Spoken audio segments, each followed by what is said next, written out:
Hello friends, welcome back to the my new video guys and my YouTube channel guys. Today friend we are going to talk about guys how can we remove guys phone Wi-Fi network in our Tecno mobile. Friends, you want to remove guys your Wi-Fi network guys you have paid and guys you have connected any network, and friends now you want to remove this network guys, you don't want to use guys your network. So friend, how can we remove Wi-Fi network in Tecno mobile? Today I will tell you in this video guys. So before starting video friend, first of all go and subscribe the channel guys, click the bell icon, like the video. So friends, now let's see how can we remove phone Wi-Fi network. Open your phone setting guys. After on phone setting guys, you can see this tab setting in your Tecno mobile. Friends, click on guys your phone Wi-Fi setting guys. Tap on Wi-Fi setting.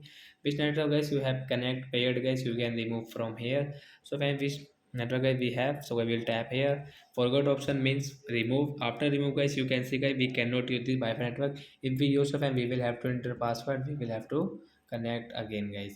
So like that guy, we will off our phone Wi-Fi setting. So like that guy, we can remove Wi-Fi network. So that's it guys, thanks for watching the video, bye guys.